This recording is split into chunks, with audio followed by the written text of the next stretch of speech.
male loneliness epidemic is real. The worst thing a woman can do. They probably just hit a woman. Married women, Men and women are do not live different. as long as single women. 3,000 girls become child brides every day.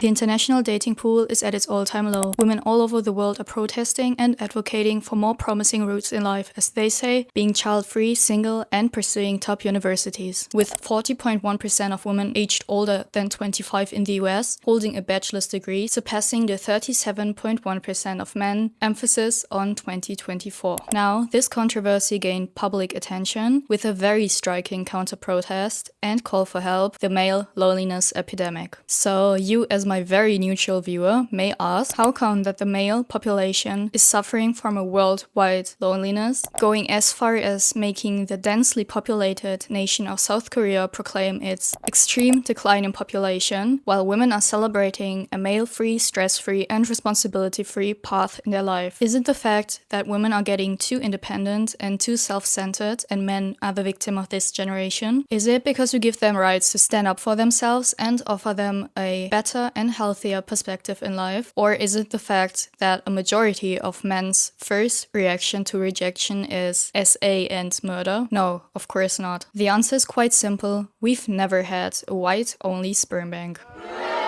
Thank you, Germany, for making our dreams come true. The so-called platform whitedate was founded in 2017 by a woman called Christiane H. and supported by more than 4,000 white supremacists with the idea of keeping Germany's blood pure and avoiding a general flood of third world countries, as well as their rise in German culture and cities. After a confirmed data breach in 2025, names, emails, dates of birth, race classifications, and locations were exposed. Those datasets were circulating on breach forums with the alias The White Hat, which led to risks of doxing, harassment, and identity abuse targeted at white extremists with the information that was leaked. You probably want to know who was causing this breach, right? It was Martha Roth, dressed as the Pink Power Ranger, announcing the following quote: "If the site comes back and users still trust it, which they shouldn't, there will be plenty of hot Aryan bots waiting for them." Now that we have a basic understanding of this discussion, I will now get deeper into the topic and into the whole controversy surrounding white supremacy in Germany, with Martha Roth opening up new societal debates and its consequences to our society. After Martha Roth entered the stage during the Chaos Communication Congress, listeners were officially exposed to the deletion of 8,000 member details. Less shocking though was the fact that an official member of the German Congress and part of the right-wing party AfD was a victim of this data breach. But why was the idea of whitedate especially dangerous, apart from obvious moral and common sense concerns? Whitedate was meant to fight an ongoing racial war in Germany, with the superior German race being threatened by mixed societies, such as the Jewish community, as they say, and which they saw as impure. Christiane H. then announced the birth of her whitedate's baby in 2019, 2 years after whitedates was officially launched to the public. The scarier part of this whole discussion was the fact that they were actively trying to prepare for a race war, led by Christiane H. with her undercover alias, Liv Heide, and her nickname Woman of the North on her dating platform. And one of her most striking arguments were, only 6% all over the world are white. In 200 years at best, the white race will vanish completely. We have the right to advocate for our race on the same racial basis. Apart from dating tips and recommendations for racism-fueled authors, members of the dating platform were able to create subunits, with some well-known units being White Watch Germany, How to Build White Communities, and Nordish by Nature. This messed up ideology also spread to bigger countries such as the United States, Canada, and the United Kingdom, with half of these members being from the US and 88% being male. A Conservative Party spokesman from the UK referred to the dismissal of one of the councillors by announcing, "Councillor Lilith Osborne has been suspended pending investigation. The Conservative Party has robust procedures in place to handle complaints. This progress is rightfully confidential." To show you how bad this ideology turned out to be, I found some video clips from the German news television Stern TV dealing with exactly this controversy, as they went undercover to meet up several white supremacists to uncover their alibis and motives. So wait a second. Etwa 12.000 Mitglieder aus der ganzen Welt suchen, laut Betreiberin der Seite hier, die große Liebe. Ich glaube, man muss sich da nicht Futter schämen, an was man da wie kaut. Seine zukünftigen Kinder sollten besser auf dem Land aufwachsen, sagt er. Dein Kind wird halt erleben ohne irgendwelche Ausländer, was auch schon sehr schön ist. Muss ich jetzt nicht im Stadtbild haben. Ne? Meines Erachtens, die sollten alle Ausländer raus. Und das ist auch eigentlich vom Prinzip egal, ob der hier geboren ist oder nicht, weil er kann ja eigentlich schon kein Deutscher sein. I also found a quote on a German TikTok channel, which pretty much dealt with what these white supremacists had to say about it. One of these quotes being: Ich bin ein stolzer deutscher Mann mit rein deutscher Abstammung und suche auf diesem Weg nach einer Frau, der dies genauso wichtig ist. In der heutigen Gesellschaft haben klare Rollen von Mann und Frau kaum mehr Bedeutung. Umso wichtiger ist es mir, für mich jemanden zu finden mit gleicher Ansicht, traditionellen Werten und Rassenverständnis wie ich. If you want to see more than that, you can look up Marta's published data on okstupid.lol, a website which allows you to see the usernames, ages, bios, and pictures of users on whitedate. So what was the general public's reaction, you ask? Contrary to what would be appropriate after 1 month of heated discussions on all social media platforms, only 12 German news articles were published. They only had a very, very brief summary of what happened. It was really disappointing. 12 websites, which only pop up if you type in the right combination of words. So actual evidence of thousands of people fighting for a non-existent race war, talking about erasing other ethnicities, mirroring World War II propaganda, and labeling non-white and non-German people as dirt and threat to our society suddenly isn't worth mentioning, but get a spot on Germany's most known television channels, you can clearly see, even from an objective standpoint, it's no wonder that the trust in news reports and television coverage drastically declines with other social media platforms, such as TikTok, wins the competition by far in the long run. Germany took its initiative even further, emphasizing its priorities with new laws, which were...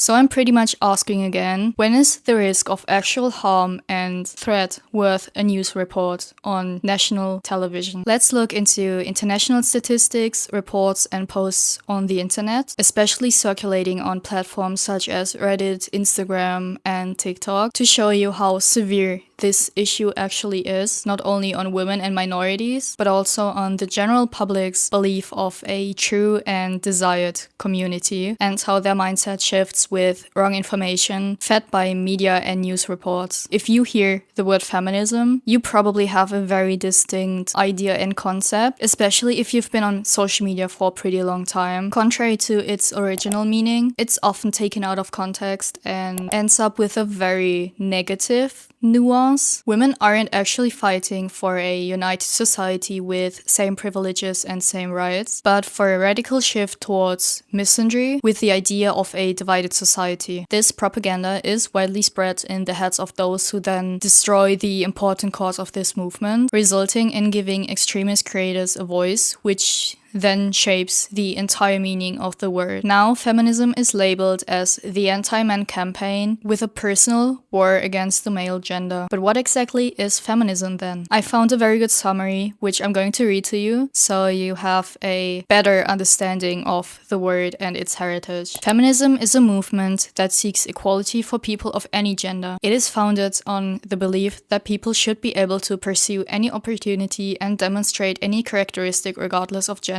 which means men and women can be feminists. Now, you're probably wondering why I'm mentioning this topic, right? It's actually been the spirit of the entire video the whole time. What started as a public gag and a pink Power Ranger costume fighting against right-wing extremism actually runs so much deeper than that. It's about pushing women into a specific traditional role that is decided by the public eye and judged by everyone. Women shouldn't have access to abortion, women should have at least 3 children to make up for the decline of their country's population. Women shouldn't work and take on the masculine side of a relationship relationship, and so much more. I can tell you about how often a male doctor commented on my body when I was a teen, telling me how perfect my body was for reproduction, how my chronic illness doesn't and shouldn't matter when it comes to me having children. Even though I did not ask, I literally did not ask. It actually ended with me being sent to the ER several times, especially in my early 20s. Because I was dismissed so often that I wasn't able to see any professionals. I almost died due to misogynistic and very stereotypical beliefs which were pushed onto me to make me feel like I wasn't actually a human being seeking help. But what do men do for the seemingly equal gender? I will show you how much they care about us fitting into that role. Women with endometriosis have 31% higher chance of premature death and have 4 times greater the risk of ovarian cancer than women without it. But yes, let's study how women with endometriosis affect their male partners and their sex lives. I also found this video. Percent of autoimmune disease, which are diseases where the immune system attacks the body that it's supposed to protect, happen to women. And these people had 4 significant characteristics. One is they tended to put other people's emotional needs ahead of their own. Number 2, they tended to identify with duty, role, and responsibility. Number 3, they tended to be very nice, which means they repressed healthy anger. Worldwide statistics about women's safety. Erectile dysfunction is studied 5 times more on PMS. PMS affects 90% of women, while erectile issues affect just 19% of men. 1 in 3 women have experienced physical or sexual violence at least once in their lifetime. 70% of those living in chronic pain conditions are women. 80% of the studies on chronic pain are carried out on men. 91% of trafficking victims for sexual exploitation are women. 140 women or girls are killed every day by someone in their own family. Less than 5% of perpetrators are prosecuted for SA. In many diseases, women wait 4 years longer on average than men to be correctly diagnosed, even with the same symptoms. Women are twice as likely as men to experience depression. 1 in 10 women experience gender-based harassment during a video call. 11% experience gender-based harassment over emails or internet chats. 21% don't have a remote work harassment policy at their company. Being dismissed. 93% of women say they felt dismissed by doctors, told it's stress, anxiety, or normal. Women are less likely to receive pain relief, even when reporting the same pain levels as men. 1 in 10 women have endometriosis. Average diagnosis time, 7 to 9 years, because symptoms are minimized. Heart attack symptoms in women are often dismissed. Women are more likely to be misdiagnosed and more likely to die as a result. And this video with very important statistics. Did you know that women are 47% more likely to die in car accidents because the safety features are designed for men? 3,000 girls become child brides every day. Greatly based upon the country, no one country has achieved gender equality. And also this video with more statistics. Worst thing a woman can do, statistically speaking, is to get married to a man. Married women do not live as long as single women. They do not earn as much money as single women. They are not as happy as single women. They are more likely to suffer from addiction than single women. They are more likely to commit suicide than single women. They are more likely to die of homicide than single women. 650 million women alive today were married as children. Child marriage remains widespread in South Asia and sub-Saharan Africa. This violates basic human rights and disrupts education and health. Less than 7% of the world's heads of state are women. Fewer than 20 countries globally are led by a woman.